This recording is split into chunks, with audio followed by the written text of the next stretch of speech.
According to the county governor, Ken Lusaka, health services was allocated 2.1 billion shillings in the 2013-2014 financial year.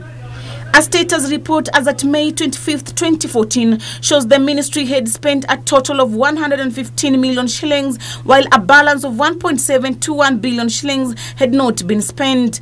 This figure leaves a total of 379 million shillings unaccounted for. Lusaka, however, blames bureaucracy in procurement procedures for these. What I know is that there was a problem, a challenge in procurement. We have a very huge wage bill in terms of the personnel that we got. Like we are spending over 1.2 billion just paying salaries and other operational costs. So that is what the challenge is. Underspending by the ministry was also noted, since the ministry had spent only 115 million shillings and the money used was spent on disposable items, resulting to poor health service delivery. We acquired several non-pharmaceutical materials. Then we acquired sanitary and cleaning materials. In health center, people are rushing to get, like, we need security in a health center, in district hospital. You know, they are not first priority for our people, because how can you send security cards more than 40 in a district hospital when there's no medicine? We cannot give security to one nurse and 4 security cards are carding one nurse. What are we doing? Furthermore, there were no records as of 25th May 2014 to substantiate the government's claim that 80 million shillings was spent on drugs, medical equipment and laboratory materials. A shortage of drugs at clinics and hospitals has forced patients to buy drugs from private chemists.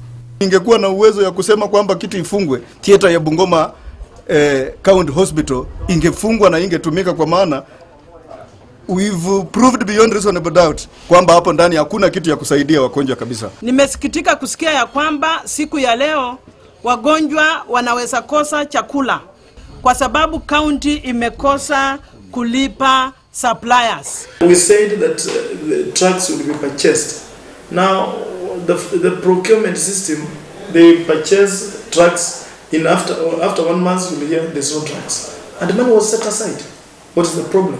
County Health Executive Grace Hayota blames bureaucracy in procurement procedures for this, noting that recurrent expenditure was gobbling much of the revenue meant for use in providing health services. Much of the procurement in the health sector has come in late. In fact, sometimes I look at it as too late. But Machakos County, for example, with almost the same population as Bungoma's 1.3 million, bought a total of 70 ambulances in the 2013-2014 financial year, when Bungoma bought only 5. Kimilili Ward Representative David Baraza say even though the county government has allocated more than 2 billion shillings to improve health facilities, more needs to be done. It was the same sorry state of affairs in the Ministry of Roads, Public Works and Housing. Of the 800 million shillings voted for in the 2013-2014 financial year, only 221 million shillings was spent to maintain 44.6 kilometers of roads. But the roads tell a different story. Mount Elgon Ward Representative Ben Kipkut, however, took issue with the slow pace of the road maintenance works, even as the county roads minister blamed it on weather conditions. I have 2 roads in my ward. They were awarded tender the same day. This one has completed his. This one has not started. We started our cycle at a time when the weather was not very favorable. Mostly because we came into office last year and we found that we needed some time to do our planning and our inventory before we could go into tender. That delayed us into getting onto the works. Nendela says the county government intends to use 528 million shillings to maintain 330 kilometers of roads. Poor roads are a major challenge in Bungoma, as many areas like Mount Elgon, Tongaren are impassable. During our investigations, we met a Mount Elgon family transporting a coffin on foot as their vehicle could not cope with the poor state of the road. Kuna parapara tunataabika.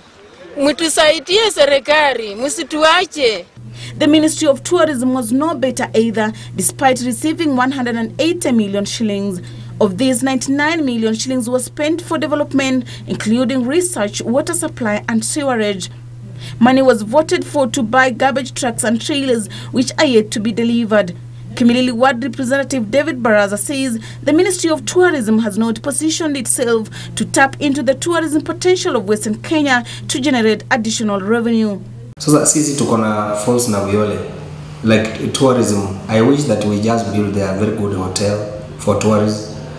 Baraza says the ministry has only invested into non-profit projects like Miss Tourism, with county governments asking for more funds and more devolved functions from the national government. The million-dollar question is, how have they utilized what has so far been availed to them? With the county government asking for more funds and more devolved functions from the national government, the question remains, can they be trusted with more funds? Reporting for Channel 1, I'm Rose Wasike.